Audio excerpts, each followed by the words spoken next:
Hi, Gene Burnett from GeneBurnett.com. Hey, I thought we'd talk a little bit today about a way that you can improve movements or positions or stances or techniques in your Tai Chi form that you are having trouble with, movements that are difficult. And it may seem obvious. People will often say, well, you need to drill and practice that movement many times in order to get it right. And I've certainly benefited from that over the years. You know, when I was having trouble with a given movement, I would just do it over and over again whenever I practiced and make sure that I at least improved a little bit each time I did it. Gradually, it got more and more comfortable. But this method is slightly different, and it's something that you might want to experiment with. And that is just take that one movement, the one part, the one thing that you're having trouble with, and do it 5 or 6 or 7 or 8 or 9 or 10 times a day for a minute or two throughout the day. Come back to it several times a day for just a minute or two. Just check in with it, check in with it, check in with it, check in with it, and see if that doesn't help you get it even a little bit faster. Like, for instance, we have a movement in our long form called middle cloud hands, and it's something Master Chung incorporated some Bagua into the Tai Chi.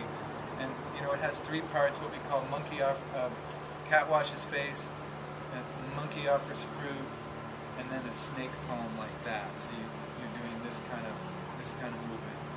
And the monkey offers fruit part was hard for me.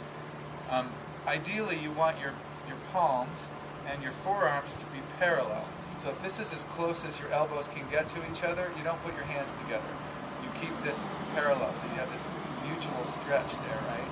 And the ideal that I was looking to embody and do is to have contact between my little fingers and the insides of my palms and my wrists and my forearms right down to the elbow, like this, right? And so that when I'm doing it, I'm reaching and extending that and keeping that connection the whole time, the whole way. So in order to do that, you know, you have to have a certain amount of flexibility. And when I was doing it, you know, I just noticed that my hands, you know, I just didn't quite have it. I didn't quite have that contact all the way. I think my hands kind of splayed out a little bit if I forced it, or I couldn't quite get my elbows to touch. And it wasn't getting better from my just putting some attention on it when I did the form. That wasn't doing it. And so what I did was, throughout my day, I would just for 30 seconds or so, I would just put the little fingers together, close my hands, relaxed and kind of, you know, not too relaxed. It is Bagua, so it's a little bit of more tension than Tai Chi hands. And I would press my elbows together. At first I would just stand and just do this. And I would really get it where I wanted it, and I'd just hold it as long as I could do it comfortably, and then I'd relax. And then gradually I started to put them together and just do some easy circles like this, kind of reaching out and around.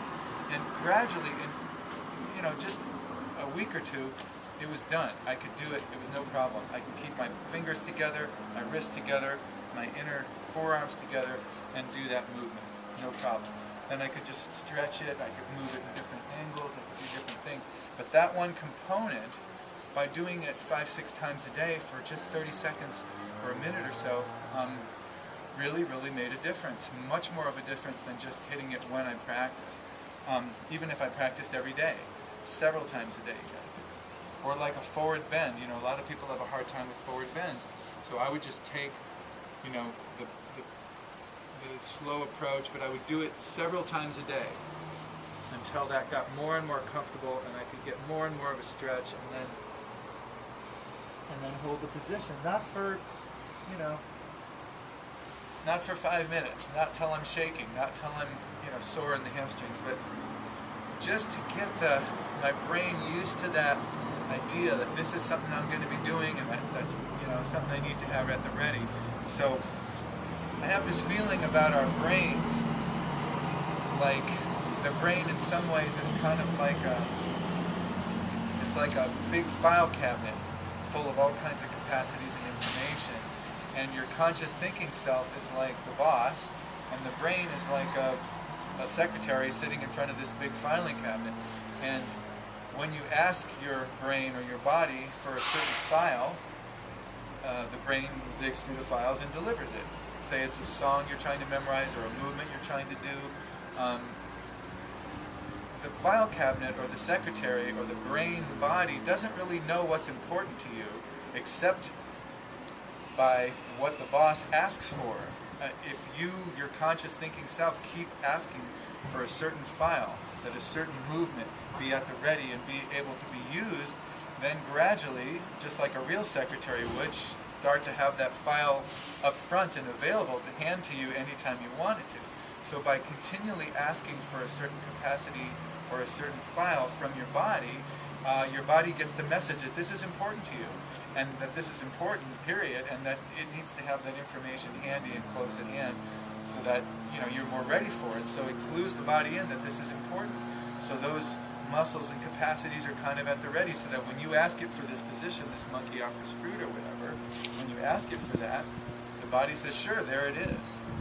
Also, there's something about just coming back to something over and over again that I think is gentler and easier on the body than one long, intense practice session and then 8 hours, 12 hours, 16 hours of not doing that thing at all. So try it out. I think it's really worth checking out. Pick a movement or pick a capacity or pick something that you have trouble with, and just take that one thing and do it for 30 seconds or a minute, 5-6 times a day, and see if that thing doesn't improve for you faster and become just a part of your movement repertoire. So thanks for watching. I appreciate it. If you like this kind of thing, please subscribe to my channel and or visit GeneBurnett.com. Thanks again.